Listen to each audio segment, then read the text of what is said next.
रूत बाब नंबर 2। रूत की बोअज से मुलाकात। बैतुल्लाह में नओमी के मरहूम शवहर का रिश्तेदार रहता था जिसका नाम बोअज था। वो असर व रसूख रखता था और उसकी जमीनें थीं। एक दिन रूत ने अपनी सास से कहा, मैं खेतों में जाकर फसल की कटाई से बची हुई बालें चुन लूं, कोई न कोई तो मुझे इसकी इजाजत देगा। नओमी ने जवाब दिया, ठीक है बेटी, जाएं। रूत किसी खेत में गई और मजदूरों के पीछे पीछे चलती हुई बची हुई बालें चुनने लगी। उसे मालूम न था कि खेत का मालिक ससुर का रिश्तेदार बोअज है। इतने में बोअज बैतुल्हम से पहुंचा। उसने अपने मजदूरों से कहा, रब आपके साथ हो। उन्होंने जवाब दिया, और रब आपको भी बरकत दे। फिर बोअज ने मजदूरों के सरदार से पूछा, उस जवान औरत का मालिक कौन है? आदमी ने जवाब दिया, ये मोआबी औरत नओमी के साथ मुल्क मोआब से आई है। इसने मुझसे मजदूरों के पीछे चलकर बची हुई बालें चुनने की इजाजत ली। ये थोड़ी देर झोंपड़ी के साए में आराम करने के सिवा सुबह से लेकर अब तक काम में लगी रही है। ये सुनकर बोअज ने रूत से बात की, बेटी मेरी बात सुने, किसी और खेत में बची हुई बालें चुनने के लिए न जाएं, बल्कि यही मेरी नौकरानियों के साथ रहें।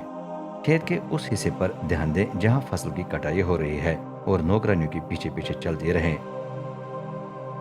मैंने आदमियों को आपको छेड़ने से मना किया है। जब भी आपको प्यास लगे तो उन बर्तनों से पानी पीना जो आदमियों ने कुएं से भर रखे हैं। रूत मुंह के बिल झुक गई और बोली, मैं इस लायक नहीं कि आप मुझ पर इतनी मेहरबानी करें। मैं तो परदेसी हूँ, आप क्यों मेरी कदर करते हैं? बोअज ने जवाब दिया, मुझे वो कुछ बताया गया है जो आपने अपने शवहर की वफात से लेकर आज तक अपनी सास के लिए किया है। आप अपने माँ बाप और अपने वतन को छोड़कर एक कौम में बसने आई हैं जिसे पहले से नहीं जानती थी। आप रब इसराइल के खुदा के पैरों तले पनाह लेने आई हैं। अब वो आपको आपकी नेकी का पूरा अजर दे। रूत ने कहा, मेरे आका, खुदा करे कि मैं आइंदा भी आपकी मंजूर नजर रहूं। गो मैं आपकी नौकरानियों की हैसियत भी नहीं रखती, तो भी आपने मुझसे शफकत भरी बातें करके मुझे तसल्ली दी है। खाने के वक्त बोअज ने रूत को बुलाकर कहा, इधर आकर रोटी खाएं और अपना निवाला सिरके में डुबो दें।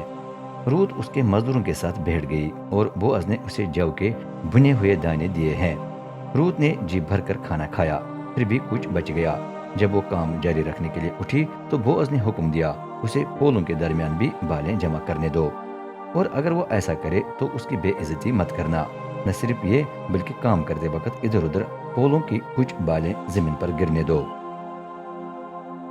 जब वो उन्हें जमा करने आए तो उसे मत झड़कना। रूत ने खेत में शाम तक काम जारी रखा। जब उसने बालों को कूट लिया तो दानों के तकरीबन 13 सेर निकले। फिर वो सब कुछ उठाकर अपने घर वापस ले आई और सास को दिखाया। साथ साथ उसने उसे वो भुने हुए दाने भी दिए जो दोपहर के खाने से बच गए थे। नओमी ने पूछा, आपने ये सब कुछ कहाँ से जमा किया? बताएं, आप कहाँ थीं? खुदा उसे बरकत दे जिसने आपकी इतनी कद्र की है। रूत ने कहा, जिस आदमी के खेत में मैंने आज काम किया उसका नाम बोअज है। नओमी पुकार उठी, रब उसे बरकत दे, वो तो हमारा करीबी रिश्तेदार है और शरीयत के मुताबिक उसका हक है कि वो हमारी मदद करे। अब मुझे मालूम हुआ कि खुदा हम पर और हमारे मरहूम शवारों पर रहम करने से बाज नहीं आया। रूत बोली, उसने मुझसे ये भी कहा कि कहीं और न जाना, बल्कि कटाई के इख्तिताम तक मेरे मजदूरों के पीछे पीछे बालें जमा करना। नओमी ने जवाब में कहा, बहुत अच्छा बेटी, ऐसा ही करें। उसकी नौकरानियों के साथ रहने का ये फायदा है कि आप महफूज रहेंगी। किसी और के खेत में जाएं तो हो सकता है कि कोई आपको तंग करे। चनाचे रूत जौ और गुंदम की कटाई के पूरे मौसम में बोअज की नौकरानियों के पास जाती और बची हुई बालें चुनती। शाम को वो अपनी सास के घर वापस चली जाती थी।